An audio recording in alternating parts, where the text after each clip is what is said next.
আমি সকলোকে এই ফেচবুক লাইভৰ লৈ স্বাগতম জনাইছো।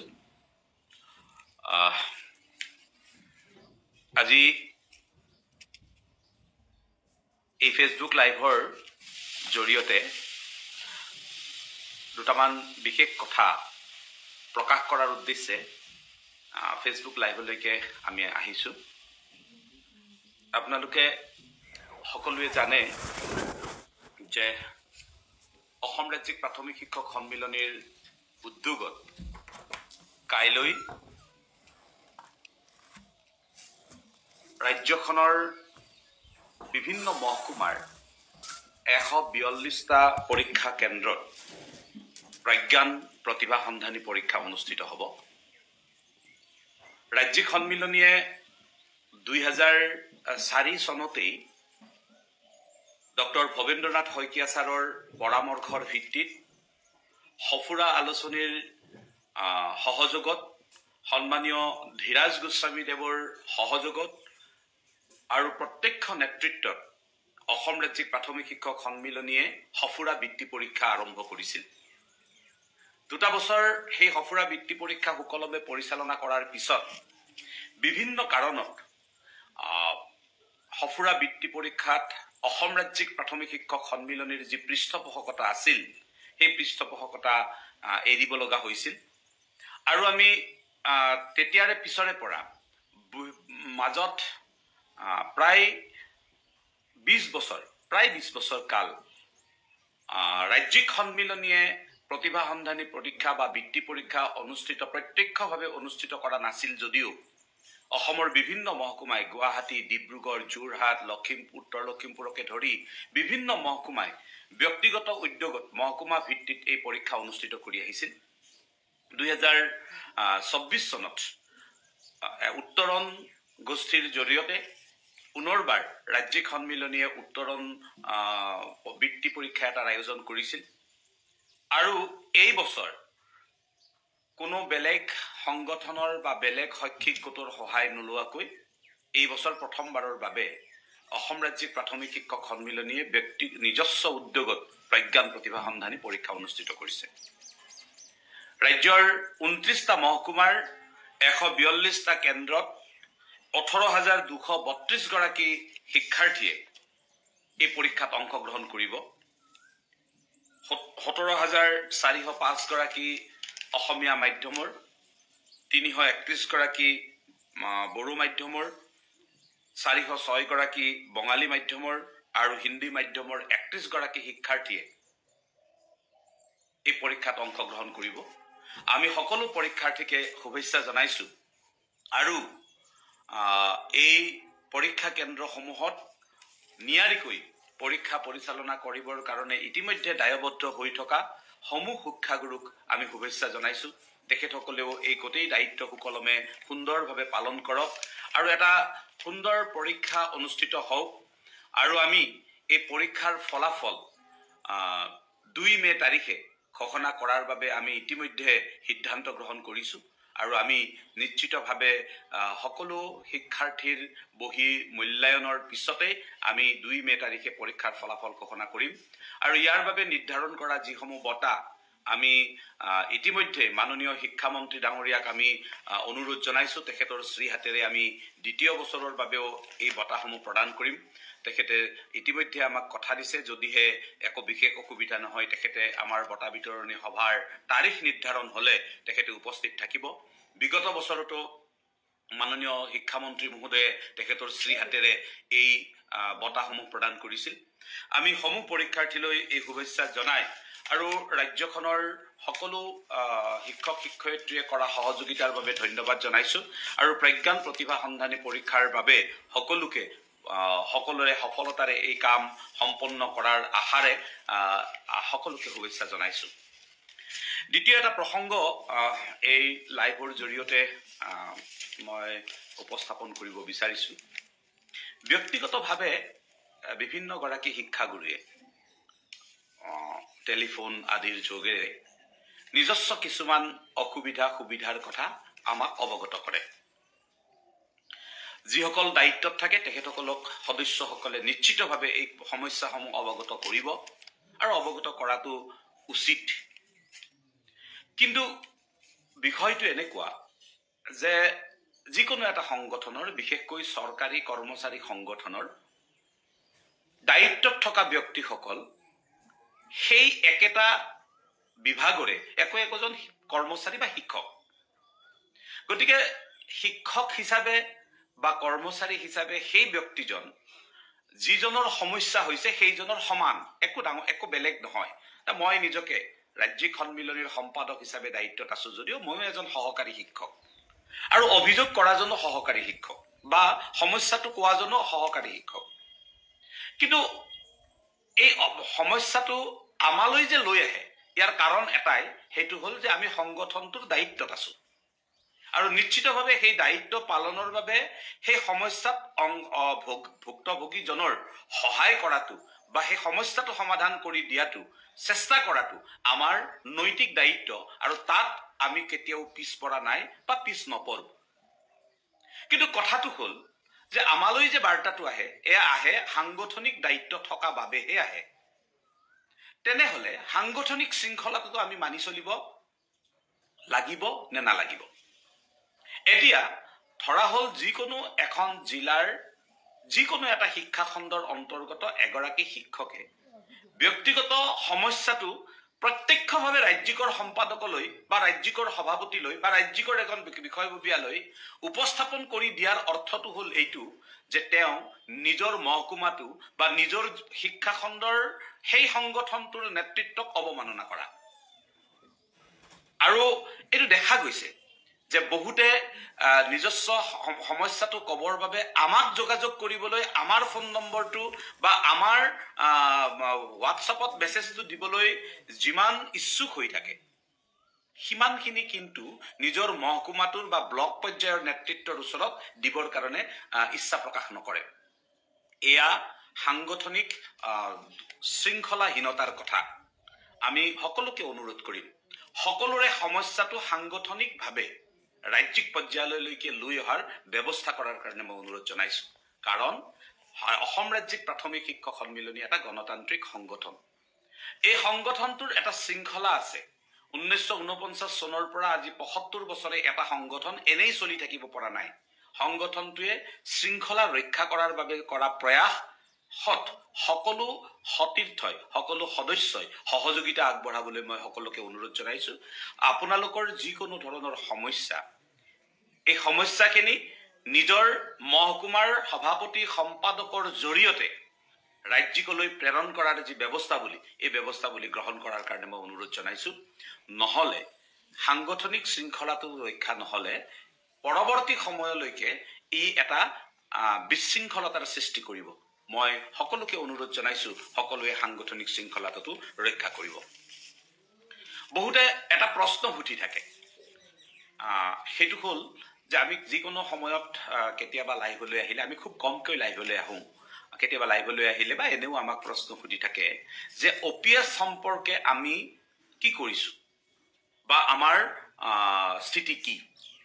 আমি এই কথাখিনি যিসকলে প্ৰশ্ন কৰিছে তেখেতসকলক আমি অৱগত কৰিব বিচাৰো যে 2005 চনত যেতিয়া OPS ব্যৱস্থাৰ আৰম্ভণি কৰা হৈছিল, মই ব্যক্তিগতভাৱে এই কথাটো দৃঢ়তাৰে ঘোষণা কৰিব পাৰো যে অসমৰ কিমান সংগঠনে বা কিমান ব্যক্তিয়ে এই বিষয়ে চিন্তা চৰ্চা কৰি সেই সময়ত প্ৰটেষ্ট কৰিছিল মই নাজানো। কিন্তু মই ব্যক্তিগতভাৱে জানো যে মই নিজেই 2006 চনত অসমীয়া খবৰ কাকতত এটা প্ৰবন্ধ লিখি মই নিজে NPS ব্যৱস্থাৰ বিৰুদ্ধাচৰণ কৰিছিলো। আৰু এই NPS ব্যৱস্থাই যে চৰকাৰী কৰ্মচাৰীসকলৰ ভৱিষ্যত সুৰক্ষিত নকৰে সেই বিষয়ে মই স্পষ্টভাৱে ঘোষণা কৰিছিলো। সেই সময়ত নতুন নিযুক্তিৰ প্ৰক্ৰিয়া প্ৰায় বন্ধ হৈ আছিল। আপোনালোকে জানে যে মাজৰ প্ৰায় ভালে কেইটা বছৰ নাই 1995 চনৰ পিছত প্ৰায় 2010-11 চনলৈকে সকলো প্ৰকাৰৰ নিযুক্তিতে স্থবিৰতা আহিছিল। 2001 চনত অবিবি শিক্ষকসকলক অস্থায়ীভাৱে নিয়োগ কৰাৰ পিছত ৰাজ্যখনত শিক্ষকৰ নিযুক্তিও হোৱা নাছিল। গতিকে এই বিষয়টো আমি যদিও কেইজনমান মানুহে বিৰোধিতা কৰিছিলোঁ, সেই সময়ত কিন্তু আমি সমৰ্থন যিমান পাব লাগে সিমান পোৱা নাছিলোঁ। আৰু বৰঞ্চ এনেধৰণৰ বক্তব্যহে প্ৰকাশিত হৈছিল যে ৰাজ্য চৰকাৰ বা কেন্দ্ৰ চৰকাৰে এটা ভাল ব্যৱস্থা বুলি আনিছে, ইয়াত কিছু লোকে বিৰোধিতা কৰিছে আৰু সেই বিৰোধিতা কৰাৰ শাৰীত আমিও সোমাই পৰিছিলোঁ। 2006 চনৰ পৰা আমি এই বিষয়টোক অতি সূক্ষ্মভাৱে বিশ্লেষণ কৰিছোঁ আৰু 2014 চনত আমি অখিল ভাৰতীয় প্ৰাথমিক শিক্ষক সংঘৰ নেতৃত্বত সমগ্ৰ দেশজুৰি এটা আন্দোলনৰ কাৰ্যসূচী গ্ৰহণ কৰা হৈছিল আৰু সেইটোত আমি ৰাজ্যৰ প্ৰাথমিক শিক্ষকসকলে ইয়াত আগভাগ লৈছিল। 2017 চনত আকৌ ৰাষ্ট্ৰীয় আন্দোলন হৈছিল। সেই আন্দোলনৰ সময়তো কিন্তু ৰাজ্যৰ আমাৰ অসমৰে বহুতো NPS ব্যৱস্থাৰ মাজত সোমাই পৰা শিক্ষক কৰ্মচাৰীৰ সহযোগিতা কিন্তু তেতিয়াও নাছিল। তেতিয়াও বহুতে ভাবি আছিল যে NPS ব্যৱস্থাটো ভাল।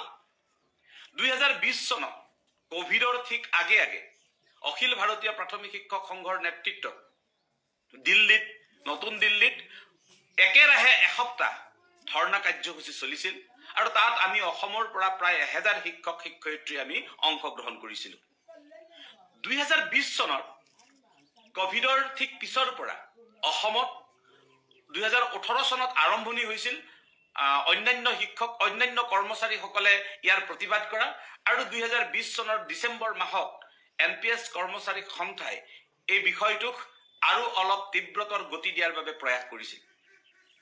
আৰু আমি ৰাজ্যিক সন্মিলনীয়ে 2023 চনত আপোনালোক সকলোৱে গম পায় যে সমগ্ৰ দেশ যদি আমি এটা ভাৰত যাত্ৰা আমি কৰিছিলোঁ আৰু এই NPS ব্যৱস্থা নোহোৱা কৰাৰ কাৰণে এটা যি প্ৰয়াস কৰা গৈছিল, তাৰ ফলত কেন্দ্ৰ চৰকাৰে, যিখন কেন্দ্ৰ চৰকাৰে NPS ব্যৱস্থাকে সৰ্বোত্তম ব্যৱস্থা বুলি কৈছিল, যিখন ৰাজ্য চৰকাৰে NPS ব্যৱস্থাকে সৰ্বোত্তম ব্যৱস্থা বুলি কৈছিল, সেই ৰাজ্য চৰকাৰ বা কেন্দ্ৰ চৰকাৰে কিন্তু NPS ব্যৱস্থা বেয়া বুলি মানি ল'বলৈ বাধ্য হৈছিল।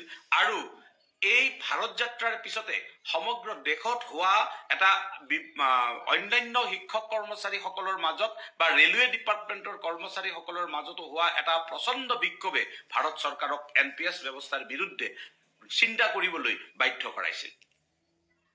ইয়াৰ সমান্তৰালকৈ আমি এই কথাখিনিও আপোনালোকক অৱগত কৰিব বিচাৰিছোঁ যে NPS ব্যৱস্থাটোক প্ৰতিহত কৰিবৰ কাৰণে মাজে সময়ে ৰাজ্যৰ পৰা আমি দেশৰ প্ৰাথমিক শিক্ষকসকলে বা অসমৰ আমি প্ৰাথমিক শিক্ষকসকলে প্ৰতিটো বছৰতে সাংসদৰ ঘৰে ঘৰে যোৱা, মন্ত্ৰীৰ ঘৰে ঘৰে যোৱা, মেমৰেণ্ডাম দিয়া, ৰাজ্যপালক মেমৰেণ্ডাম দিয়া, মুখ্যমন্ত্ৰীৰ জৰিয়তে দেশৰ প্ৰধানমন্ত্ৰী, গৃহমন্ত্ৰী, বিত্তমন্ত্ৰীক মেমৰেণ্ডাম দিয়া, ৰাষ্ট্ৰপতিক মেমৰেণ্ডাম দিয়া আদি কাৰ্যসূচী প্ৰতিটো বৰ্ষতে আমি 2-3 বাৰকৈ পালন কৰি আহিছোঁ।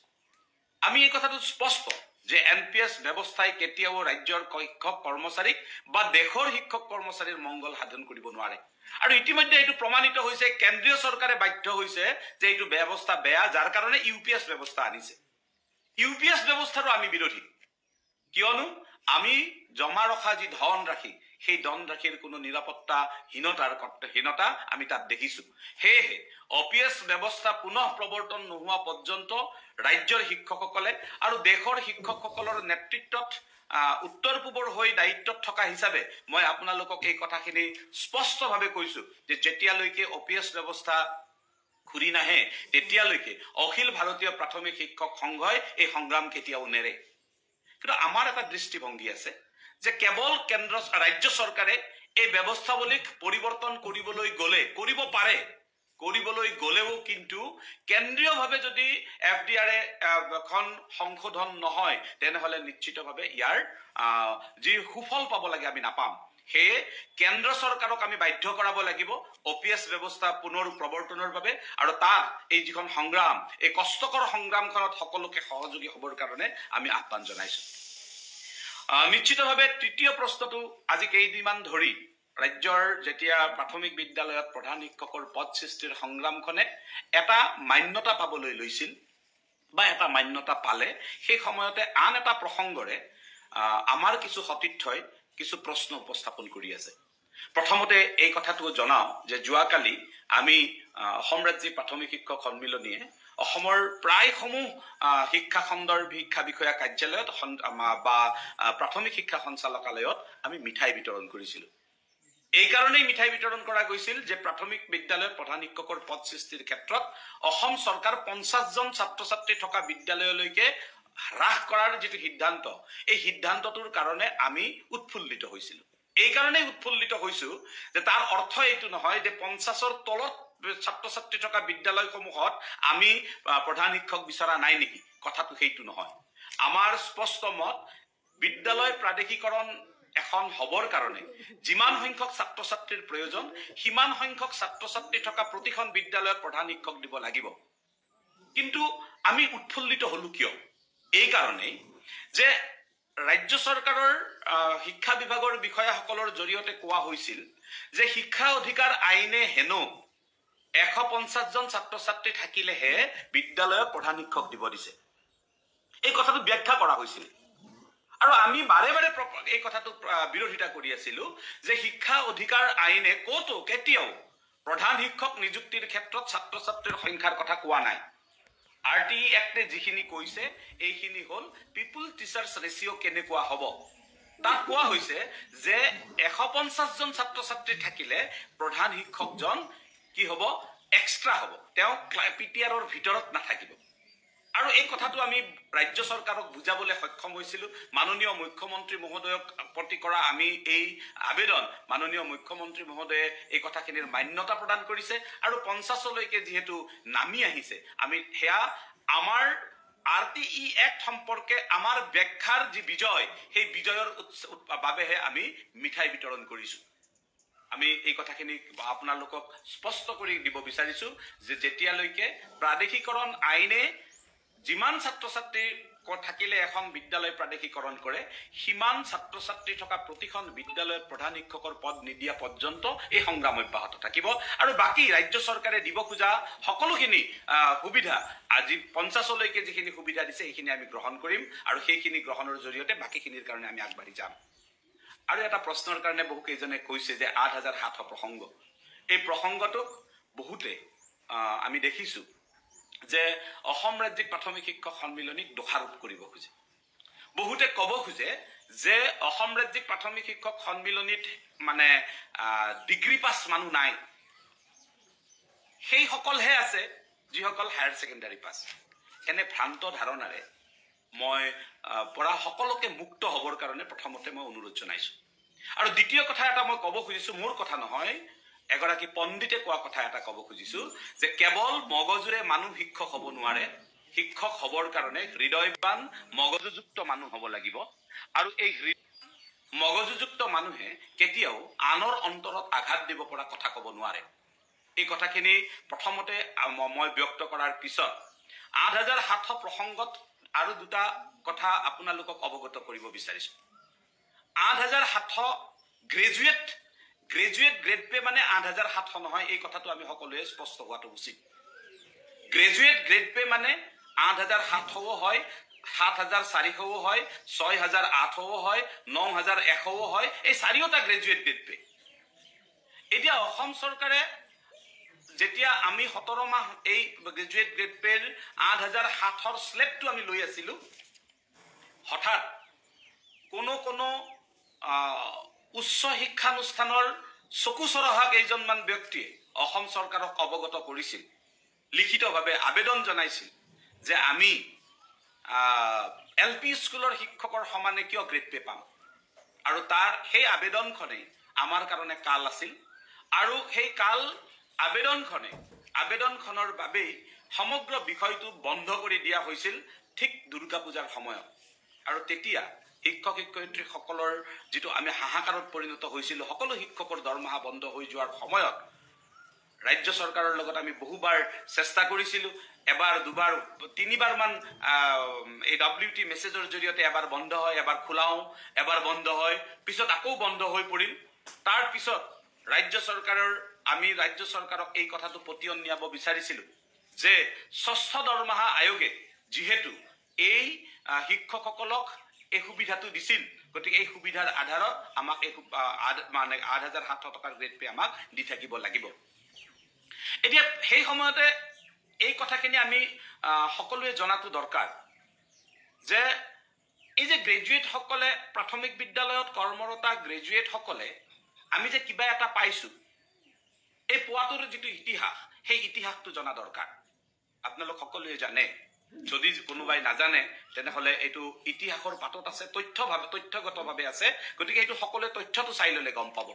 পঞ্চম দৰমহা আয়োগতে অসমৰ প্ৰাথমিক শিক্ষকসকলক নেতৃত্ব দি থকা সেই সময়ৰ নেতৃত্বধাৰীসকলে ৰাজ্যত প্ৰাথমিক বিদ্যালয়ত কাম কৰি থকা স্নাতক ডিগ্ৰী থকা শিক্ষকসকলক কিবা এটা দিব লাগে বুলি পঞ্চম দৰমহা আয়োগত ডিমাণ্ড কৰিছিল। আৰু সেই যে ডিমাণ্ড কৰিছিল সেইসকল কিন্তু হায়াৰ ছেকেণ্ডাৰী পাছ বা মেট্ৰিক পাছ মানুহে আছিল। নেতৃত্বত থকা হায়াৰ ছেকেণ্ডাৰী পাছ বা মেট্ৰিক পাছ মানুহজনে LP স্কুলত কাম কৰি থকা ডিগ্ৰী পাছ মানুহজনৰ কাৰণে কিবা এটা দিব লাগে বুলি সেই সময়ত 5th পে কমিশ্যনৰ আবেদন কৰিছিল। সেই বছৰ 5th পে কমিশ্যনে ইয়াক কোনো গুৰুত্ব নিদিলে। 6th পে কমিশ্যনত আকৌ ৰাজ্যিক সন্মিলনীয়ে এই দাবীটো আনিছিল, যাৰ ফলত 6th পে কমিশ্যনে এই গ্ৰেড পে এটা দিবৰ কাৰণে সন্মত হৈছিল আৰু প্ৰথমবাৰৰ কাৰণে প্ৰাথমিক বিদ্যালয়ত কৰ্মৰত স্নাতক শিক্ষকসকলে গ্ৰেড পে এটা পাবলৈ সক্ষম হৈছিল।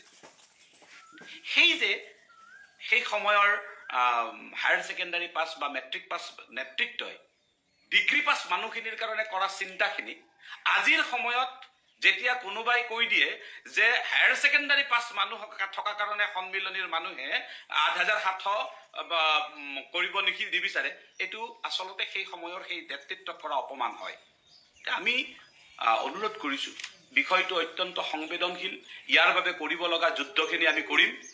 নিশ্চিতভাৱে সন্মিলনীয়ে এই গোটেই বিষয়টোৰ কাৰণে যিখিনি কৰিছে তাক তথ্যগতভাৱে আমি প্ৰকাশ কৰি থৈছোঁ এটা দীঘলীয়া ইতিহাস। এই দীঘলীয়া ইতিহাসটো তথ্যগতভাৱে প্ৰকাশ কৰিছোঁ। যিসকলে চাব বিচাৰে সেইখিনি চাব। কিন্তু অতি শেহতীয়াভাৱে যেতিয়া আমি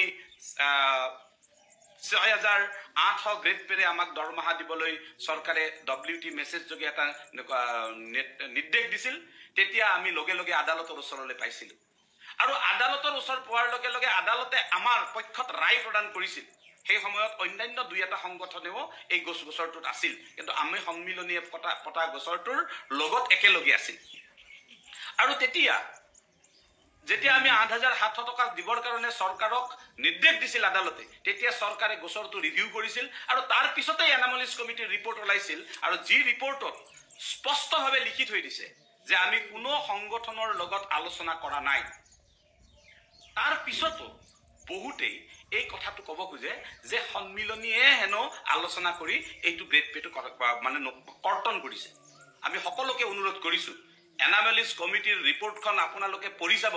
তাত স্পষ্টভাৱে লিখা আছে যে অকল সন্মিলনী নহয় বা অকল শিক্ষক সংগঠন নহয়, এনামেলিজ কমিটিয়ে কোনো অৰ্গেনাইজেশ্যনৰ লগতে শিক্ষক কৰ্মচাৰী অৰ্গেনাইজেশ্যনৰ লগতে আলোচনা কৰা নাই। সকলোখিনি কথা এনামেলিজ কমিটিয়ে নিজস্বভাৱে কৰিছে। আৰু তাৰ পিছৰ পৰা আমি অসম চৰকাৰৰ সৈতে বাৰম্বাৰ মানে এই বিষয়টোক আলোচনা কৰি আছোঁ। প্ৰতিবাৰেই আমাক কোৱা হৈছিল যে আমি বিষয়টো বিবেচনা কৰিম, আমি চাম ইত্যাদি ইত্যাদি।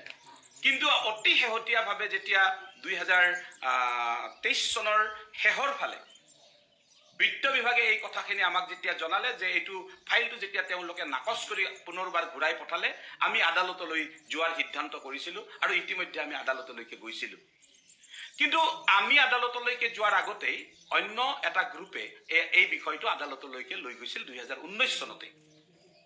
আৰু আমাৰ গোচৰটো যেতিয়া চলাবলৈ আৰম্ভ কৰা হৈছিল, ঠিক তাৰ কিছুদিন পিছতে আগৰ গোচৰটোৰ এটা ৰায় প্ৰদান কৰিছিল, যিটো ৰায়ত সেই ৮৭০০ প্ৰসংগক আদালতে নাকচ কৰিছে।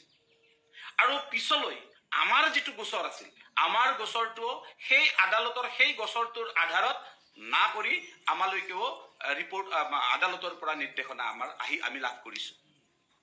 তাৰ পিছত এতিয়া এই বিষয়টো ৰাজ্য চৰকাৰৰ অধীনলৈকে আমি পুনৰবাৰ যোৱা ১২ তাৰিখৰ আলোচনাত আমি পুনৰবাৰ লৈ গৈছোঁ। আৰু আমি এটা কথা স্পষ্টভাৱে কৈছোঁ যে ২০১২ চনৰ পিছত অসমৰ প্ৰাথমিক বিদ্যালয়সমূহত এপইণ্টমেণ্ট দিয়াৰ যিটো এপইণ্টমেণ্ট কৰাৰ বাবে যিবোৰ এডভাৰটাইজ দিয়া হয় তাত সদায় হায়াৰ ছেকেণ্ডাৰী 50% অৰ ডিগ্ৰী বুলি কোৱা হয়। যিহেতু কোৱা হয় বা ডিগ্ৰী পাছ মানুহ যিহেতু লোৱা হয়, গতিকে স্নাতক পদৰ যিটো গ্ৰেড পে, সেই গ্ৰেড পে আমি পাবৰ কাৰণে যোগ্য আৰু সেইটো আমাক দিব লাগিব। আৰু ইয়াৰ বাবে আমি যোৱা 12 তাৰিখৰ আলোচনাটো শিক্ষামন্ত্ৰী মহোদয়ক আমি প্ৰবলভাৱে দাবী উত্থাপন কৰিছোঁ আৰু আলোচনাৰ এতিয়াও বিষয়টো আলোচনাৰ মাজত চলি আছে। আমি ইয়াৰ বাবে কৰিব লগা যদি কিবা নতুন ষ্টেপ ল'ব লাগে নিশ্চিতভাৱে আমি ল'ম আৰু 8 পে কমিশ্যনৰ পূৰ্বে এই বিষয়টো কেনেধৰণে সমাধান কৰিব পাৰি তাৰ কাৰণে নিশ্চিতভাৱে সন্মিলনীৰ সভাই সিদ্ধান্ত কৰিব আৰু আপোনালোকৰ পৰামৰ্শও নিশ্চিতভাৱে আমি মহকুমাৰ জৰিয়তে আমি বিচাৰিম। এই কথাখিনি আপোনালোকক অৱগত কৰিলোঁ আৰু মই অনুৰোধ জনাম যে এইটো আপোনাৰ সংগঠন, আপুনি সাংগঠনিকভাৱে ভিতৰত থাকি সকলো কথাই কোৱাৰ অধিকাৰ আছে। ভাস্কৰ বৰুৱা নামৰ কোনোবা এজনে লিখিছে যে দায়িত্বৰ পৰা আমি এৰিব লাগে। নিশ্চিতভাৱে আহক, সাংগঠনিকভাৱে আপুনি মঞ্চলৈকে আহক, নিশ্চিতভাৱে আপুনি দায়িত্ব পাব। কিন্তু বাহিৰৰ পৰা এনে কথা কৈ থাকিলে আপুনি একো কৰিব নোৱাৰিব। আপুনি ভিতৰলৈ সোমাই লওক। আমি অনুৰোধ কৰিম যে আজি 1949 চনত গঠন হোৱা এই সংগঠনটো যিসকলে আৰম্ভ কৰিছিল সেইসকলৰ এজনো মানুহ আজি ইয়াত নাই, হাদ্দিও নাই, চালো নাই, একো নাই। আজি আমি দায়িত্বত আছোঁ, কাইলৈ কোনোবা বেলেগ দায়িত্বলৈ আহিব। এটা সংগঠনটো এটা বুৱতী সুঁতি। গতিকে সংগঠনটোত ভিতৰলৈকে সোমাই পৰিলে নিশ্চিতভাৱে সকলো কথা অৱগত হ'ব। মই সকলোকে ধন্যবাদ জনাইছোঁ।